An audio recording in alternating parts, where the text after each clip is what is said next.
بسم اللہ الرحمن الرحیم۔ تو بریک سے پہلے یہ عرض کر رہا تھا کہ سیدنا عمر بن الخطاب رضی اللہ تعالیٰ عنہ مدینہ سے تشریف لے آئے اور فلسطین تک آئے، کیونکہ وہاں جو نصرانی تھے انہوں نے اس بات کا مطالبہ کیا کہ ہم آپ کے ساتھ صلح کرنا چاہتے ہیں اور صلح کر کے آپ کو بیت المقدس کی چابیاں دیں گے، لیکن اگر آپ کا امیر المؤمنین جو ہیں وہ مدینہ سے ادھر آ جائے۔ عمر بن الخطاب رضی اللہ عنہ سواری کے اوپر وہاں سے لے کر یہاں تک آئے۔ جب قریب پہنچے تو عمر رضی اللہ تعالیٰ عنہ نے اپنے جو پرانے ہی کپڑے تھے ان ہی کے اندر آ کر وہ جو نصرانی تھے ان کے تک پہنچے۔ صحابہ کرام رضوان اللہ مجمعین نے عرض بھی کیا کہ یا امیر المؤمنین، آپ اس طرح کریں کہ آپ کے یہ جو پرانے کپڑے ہیں ان کو اتار دو اور ہم آپ کو بہترین کپڑے دیتے ہیں۔ ہم ادھر کمانڈر ان چیف ہیں اور آپ امیر المؤمنین ہیں، تمام مؤمنین کے امیر ہیں، خلیفہ ہیں، وقت کے تمام مسلمانوں کے لیڈر ہیں، تو غیروں کے سامنے ہم چاہتے ہیں کہ آپ کسی شان و شوکت کے ساتھ جائیں، لیکن امیر المؤمنین رضی اللہ تعالیٰ نہیں مانے، فرمایا کہ انہی کپڑوں کے ساتھ میں جانا چاہتا ہوں اور انہی کپڑوں کے اندر میں حاضر ہوں گا ان کے سامنے۔ جب ان کے پاس پہنچے تو انہوں نے دور سے دیکھ کر انہوں نے سب سے پہلے یہ بات نوٹس کی کہ امیر المؤمنین جو ہیں وہ جانور کے اوپر سوار نہیں ہیں بلکہ جانور کے ساتھ چل رہے ہیں۔ اس کی وجہ یہ تھی کہ راستے کے اندر امیر المؤمنین عمر رضی اللہ تعالیٰ نے فرمایا کہ اے اسلم، ہم اس طرح کریں گے کہ تھوڑی دیر میں سواری کے اوپر سوار ہوں گا اور آپ سواری کو پکڑ کر چلتے رہنا میرے ساتھ، اور پھر تھوڑی دیر جب ہوگی 1 میل کے فاصلے کے بعد اب تم سواری کے اوپر سوار ہونا، میں چلوں گا، اور پھر 1 میل کے بعد دونوں چلیں گے اور سواری کو ہم ریسٹ دیں گے۔ ہم ایک ہی سواری لے جائیں گے، 2 لے جانے کی ضرورت نہیں، کہیں ایسا نہ ہو کل قیامت کے دن اللہ رب العزت مجھے یہ پوچھے کہ تم ایک سواری کے اوپر اکتفا کر سکتے تھے، 2 لے جانے کی کیا ضرورت ہوئی؟ تو اس لیے فرمایا کہ ایک میری باری ہوگی، پھر میں اتروں گا، پھر آپ کی باری ہوگی، پھر آپ اتریں گے، اور پھر 1 میل تک بغیر سواری کے جانور چلتا رہے تاکہ اس کی تھکاوٹ بھی اتر جائے۔ تو کرتے کرتے جب بیت المقدس تک پہنچے تو اس وقت حضرت اسلم رضی اللہ عنہ کی باری تھی سواری کی، اور حضرت امیر المؤمنین عمر بن الخطاب کی باری تھی لگام پکڑ کر چلنے کی۔ تو فرمایا کہ میں اپنی باری سے آگے نہیں چلوں گا۔ حضرت اسلم رضی اللہ عنہ نے فرمایا کہ وہ آپ کا انتظار کر رہے ہیں، ابھی سب دیکھیں گے، تو یہ کس طرح ہو سکتا ہے کہ آپ امیر المؤمنین ہیں اور آپ زمین کے اوپر چل پر جائیں گے اور آپ کا ایک ادنا سا غلام، ایک خادم اس کے اوپر چڑھے؟ فرمایا نہیں، وہ جس طرح بھی سمجھے، لیکن میں انصاف کے اندر نا انصافی کسی صورت کے اندر نہیں ہونے دوں گا۔ چنانچہ جب وہاں پہنچے تو اس وقت انہوں نے جب دیکھا سامنے سے کہ عمر بن الخطاب اس طرح زمین پر چل کر آ رہے ہیں اور سواری کے اوپر سوار جو ہیں وہ ان کے غلام ہیں، تو انہوں نے کہا کہ سب سے پہلی نشانی کہ بیت المقدس ان لوگوں کے ہاتھ کے اندر جائے گی کہ جن کا امیر آپ کے پاس آئے گا اور چلتے ہوئے آئے گا اور اس کا خادم جو ہے وہ سواری کے اوپر سوار ہو کر آئے گا۔ انہوں نے کہا یہ تو ہم نے دیکھ لیا، دوسری بات ہمیں یہ دیکھنی تھی کہ امیر المؤمنین وہ غریبانہ حالت کے اندر آئے گا، شان و شوکت کے ساتھ نہیں آئے گا۔ ہم نے دیکھا کہ آپ غریبانہ حالت کے اندر آئے ہوئے ہیں، آپ کے جسم کے اوپر جو کپڑے ہیں وہ تو اتنے پرانے ہیں، ان کے اندر سوراخ بھی ہو گئی ہیں، اور ان سوراخوں کے اوپر تم نے پیوند لگائے ہوئے ہیں۔ ان پیوندوں کی نئے کپڑے آپ لے سکتے تھے، وقت کے امیر ہیں، تمام مسلمانوں کے امیر ہیں، اور اللہ رب العزت نے بیت المال کے اندر بہت کچھ دیا ہوا ہے، لیکن فرمایا کہ نہیں، میں چاہتا ہوں کہ غریبانہ حالت کے اندر رہوں۔ انہوں نے کہا کہ ہم نے ایک بات دیکھی ہے کہ ہم نے گنتے دیکھا کہ آپ کے 10 پیوند لگے ہوئے ہیں، کیونکہ پرانے کپڑے ہیں اس کے اوپر پیوند لگا دیتے تھے، دوسری جگہ کپڑا پھٹتا پیوند لگا دے. ہم نے دیکھا کہ 10 پیوند لگے ہوئے ہیں، اور ہماری کتابوں میں لکھا ہوا ہے کہ جو شخص آئے گا امیر ہوگا، وقت کا لیڈر ہوگا، امیر المؤمنین ہوگا، خلیفہ ہوگا، لیکن اس کے عاجزانہ حالت یہ ہوگی کہ غربت کی حالت یہ ہوگی، اس کے جسم کے اوپر جو کپڑے ہیں ان کپڑوں کے اوپر 12 پیوند ہوں گے.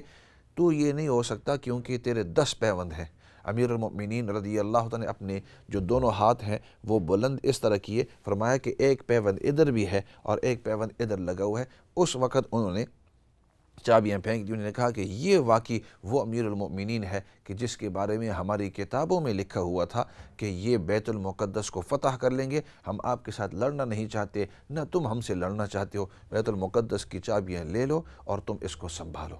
تو یہ تھے عمر بن الخطاب رضی اللہ عنہ. ایسے کرتے ہیں، آگے بات چلانے سے پہلے کافی کالیں آئی ہوئی ہیں، وہ کالیں لے لیتے ہیں، ان کے سوال بھی سن لیتے ہیں اور کوشش کریں گے ان کے سوالوں کے جواب دیتے ہوئے. اور اتنی دیر میں اگر آپ بھی فون کرنا چاہتے ہیں تو آپ آن دا اسکرین دیکھ لیں، آپ فون نمبر، اس فون کے ذریعے آپ ہمارے اسٹوڈیو تک پہنچ سکتے ہیں. فی الحال کال کی طرف جاتے ہیں. جی السلام علیکم ورحمۃ اللہ وبرکاتہ. وعلیکم السلام. جی آپ آن دی ایئر ہیں. Quick question regarding tawaf. Is it possible to do it for people that are alive, or is it just we can just do it for people that are passed away? Okay. And another question I wanted to ask, for children that are a bit stubborn, if there anything that we can read for them? Children who are stubborn. Yeah, that, they just don't listen to you and stuff like that. Anything that could read for them? Okay, I'll say something about that definitely, inshallah. Just keep listening. And Right, thank you. یہ most Okay, Allah Hafiz. السلام علیکم. اگلی کال کی طرف جاتے ہیں. جی السلام علیکم ورحمۃ اللہ وبرکاتہ. السلام علیکم. وعلیکم السلام. ہاں جی مفتی صاحب، وہ کویسچن تھا کہ جیسے مرد کو کوئی ایسا خواب آتا ہے شیطانی اور وہ صبح کو جیسے وہ غسل کرنا پڑتا ہے، ایسے اگر عورتوں کو آئے تو اس کو بھی غسل کرنا چاہیے، حالانکہ وہ کپڑے تو ڈرائی ہوتے ہیں اگر اٹھو تو. ایک تو یہ کویسچن ہے، اور دوسرا کویسچن ہے کہ اگر کسی عورت کو الرجی ہے سکن کی تو وہ اس کو منع ہے، وہ کریم نہیں لگا سکتی، اس سے بال نہیں اتار سکتے، جو غسل جس کے بغیر غسل نہیں ہوتا، یا پھر کوئی سیفٹی نہیں یوز کر، تو کیا کرنا چاہیے؟ اس کا غسل ہو جائے گا بالوں کے ساتھ یا نہیں؟ بس یہ میرے 2 کویسچن ہیں. ٹھیک ہے انشاءاللہ، بہتر. اوکے شکریہ، خدا. اگلی کال کی طرف جاتے ہیں. جی السلام علیکم ورحمۃ اللہ وبرکاتہ. وعلیکم السلام ورحمۃ اللہ وبرکاتہ. How are you, Maulana uncle? Alhamdulillah. Beta, I'm fine. I hope you've got a good question. My question is, do you know your mum's sister's husband, is he counted as your mahram? And also, is your dad's sister's husband counted as your mahram? So your mum's sister's husband, I'm just writing this down because after a few questions it might slip my mind, so I'll try and write that. Your dad's sister's husband. Yeah. Okay, that's fine. Is he counted as a mahram for you mean? Yeah. Okay, keep listening inshallah, and I will definitely speak about that. Jazakallah. Assalamu alaikum. Wa alaikum assalam wa rahmatullahi wa barakatuh. اچھا، پہلا سوال یہ ہوا طواف کے بارے میں کہ اگر کوئی شخص طواف کرے تو آیا اس کا ثواب دوسروں تک پہنچا سکتے ہیں یا نہیں؟ تو اس کا جواب یہ ہے کہ بالکل پہنچا سکتے ہیں. آپ کی مرضی ہے کہ آپ طواف کے ابتدا میں نیت کر لیں یا جس وقت طواف ختم ہو جائے اس وقت اس کی نیت کر لیں. شروع طواف کے اندر تو یہ کہہ سکتے ہیں کہ یا اللہ یہ جو میں طواف کر رہا ہوں یہ فلاں شخص کی طرف سے کر رہا ہوں، میرے دادا کی طرف سے، میرے نانا کی طرف سے، میرے بھائی کی طرف سے، میری بہن کی طرف سے، جس کی طرف سے بھی آپ کرنا چاہتے ہیں، میرے والد یا والدہ کی طرف سے، جس کی طرف سے، بلکہ ایک سے زائد آدمی کی طرف سے بھی آپ کر سکتے ہیں. یا اللہ یہ جو میں بھی طواف کر رہا ہوں اس کا ثواب فلاں آدمیوں کو بھی دے دے. تو طواف سے پہلے بھی کر سکتے ہیں یہ نیت، اور اگر طواف ویسے ہی کر لیا تو وہ ثواب آپ کو مل جاتا ہے. اور آخر طواف میں آپ یہ بھی کہہ سکتے ہیں کہ یا اللہ یہ جو میں نے طواف ادا کیا ہے اس کا ثواب میرے دادا کو، دادی کو، یا نانا نانی کو، یا بھائی کو، بہن کو، والد والدہ کو، جس کو بھی آپ دینا چاہیں اس طرح کر سکتے ہیں. تو خلاصہ جواب یہ ہے کہ بالکل اس طرح آپ اس کا ثواب دوسروں کو دے سکتے ہیں. اور شروع طواف میں اگر آپ نیت کرنا چاہتے ہیں تب بھی کر سکتے ہیں، اور طواف کے بعد اگر آپ نیت کرنا چاہتے ہیں تب بھی کر سکتے ہیں۔ اور ایک اور بات، اور وہ یہ ہے کہ اس قسم کے جو ایصال ثواب ہے، یہ آپ میت کو بھی اس کو ثواب دے سکتے ہیں اور جو ابھی زندہ ہے اس کو بھی دے سکتے ہیں۔ اسی وجہ سے اگر آپ کے بچے جو ہیں وہاں طواف کے لیے جائیں، حج کے لیے یا عمرہ کے لیے، اور طواف کر رہے ہیں، تو اگرچہ آپ زندہ ہیں وہ طواف کر کے یا اللہ یہ طواف جو ہے یہ میرے والدین جو ابھی تک زندہ ہے ان تک پہنچا دے۔ بعض اوقات لوگ کہتے ہیں کہ بھائی میری طرف سے ایک طواف کر لینا یا والدین کی طرف سے عمرہ کر لینا، تو عمرہ ہو، طواف ہو، حج ہو، یہ آدمی دوسرے کی طرف سے کر سکتے ہیں۔ تو جیسے حج بدل انسان دوسری کی طرف سے حج کر سکتا ہے، عمرہ دوسری کی طرف سے کر سکتا ہے، تو آف کورس طواف تو بطریق اولا کر سکتا ہے۔ اور یہیں سے یہ بات بھی عرض کرتے جاؤں اگلے سوال کی طرف جانے سے پہلے، کہ جتنی بھی نیک اعمال ہیں، صرف طواف نہیں بلکہ جتنی بھی نیک اعمال ہیں، چاہے قرآن کریم کی تلاوت ہو، صدقہ ہو، خیرات ہو، نوافل ہوں، قرآن کریم کی تلاوت ہو، جتنی بھی یہ تمام کی تمام نیک اعمال ہیں، وہ تمام آپ کر کے اس کا ثواب دوسروں کو پہنچا سکتے ہیں، چاہے وہ شخص زندہ ہو، چاہے وہ شخص دنیا سے رخصت ہو گیا ہو۔ اچھا، اس کے بعد والا سوال جو ہوا، اور انہوں نے یہ سوال کیا ہے، اور شرع میں شرم نہیں ہے، شریعت کے اندر ہمیں شرم نہیں کرنی چاہیے، صرف یہ ہے کہ جس انداز میں اس کو پیش کرنا ہے تو اس انداز میں، تاکہ کوئی انکمفرٹیبل فیل نہ ہو، کیونکہ نبی کریم صلی اللہ علیہ وسلم سے ہر قسم کے سوال ہوتے تھے، قرآن کریم کے اندر ہر قسم کے جوابات آتے ہیں۔ تو اس لیے سوال یہ کیا کہ اگر مرد اور عورتوں کو خواب آئے اور خواب کے اندر یعنی اب محترم الفاظ یہ ہیں کہ ان پر غسل واجب ہو جاوے، مطلب وہ اپنے آپ کو تسلی ہو جائے، ان کو پوری، جس کو تسلی کہتے ہیں۔ ایک تو ویسے خواب آئے اور پوری تسلی نہ ہو، دوسری یہ ہے کہ خواب آئے اور خواب کے اندر پوری تسلی ہو جائے، تو اس کے اندر سے پھر غسل جو ہے وہ فرض ہو جاتا ہے، چاہے مرد اس خواب کو دیکھے یا عورت اس خواب کو دیکھے۔ عورت بھی اگر خواب کو دیکھے اور خواب کے اندر اس کو پوری تسلی ہو جائے تو اس کے اندر پھر اس کو غسل ضروری ہو جاتا ہے۔ اگر پوری تسلی نہیں ہوئی، آخر تک بات نہیں پہنچی، تو ظاہری بات ہے تو پھر غسل واجب نہیں ہوتا۔ اگلا سوال جو آپ نے کیا کہ بعض اوقات عورتوں کا الرجی ہو جاتی ہے کریم وغیرہ سے، تو اس وقت کیا کرے؟ تو آج کل مختلف قسم کے کوئی کریمز بھی ملتے ہیں، کوئی ویکس بھی ملتے ہیں، کوئی اور بھی چیزیں ملتی ہیں۔ اگر وہ تمام کی تمام چیزیں جو مختلف ہیں وہ نہیں آپ استعمال کر سکتے، تو پھر اس کا آخری مرحلہ یہ ہے کہ آپ جو استرا وغیرہ ہے آپ اس کو بھی استعمال کرتے ہیں، شیور ہے وہ بھی استعمال کر سکتے ہیں۔ البتہ بعض لوگوں کے ذہن کے اندر ایک دوسری چیز ہوتی ہے، اور وہ یہ کہ اگر ہمارے جس وقت ہم حیض اور نفاس، جو عورت کے ایام ہوتے ہیں، ایام جب ختم ہو جائیں تو اس وقت وہ یہ سمجھتے ہیں کہ اس وقت جو زائد بال ہیں ان بالوں کو دور کرنا یہ بھی فرض ہے۔ تو یاد رکھیں کہ وہ دار و مدار اس پر نہیں ہوتا کہ آپ کا ابھی ماہواری ختم ہوئی ہے یعنی اس لیے آپ بال اتار رہے ہیں۔ بال اس لیے اتار رہے ہیں کہ وہ لمبے ہو جاتے ہیں، گندگی ہوتی ہے، وہاں ناپاکی اکٹھی ہو سکتی ہے، تو اسی وجہ سے اگر اس دن یا کسی دن اگر آپ نہیں کر سکتے، دوسرے دن پھر بھی آپ نمازیں پڑھ سکتے ہیں۔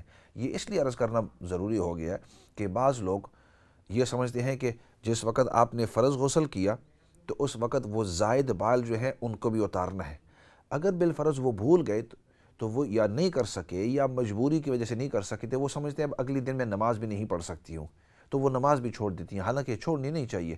نماز آپ کنٹینیوس پھر بھی پڑھتے رہیں، صرف یہ ہے کہ وہ آپ نے جو کام کیا وہ مکروہ ہے۔ مکروہ کا مطلب اچھا کام نہیں ہے، اس کے اوپر اگر کسی مجبوری کی وجہ سے چھوٹ گئے ہیں، اس وقت وہ کریم نہیں تھی یا موقع نہیں تھا یا بیمار تھے یا کوئی بھی چیز ہو سکتی ہے، تو اس وقت آپ کو گناہ نہیں ہوگا۔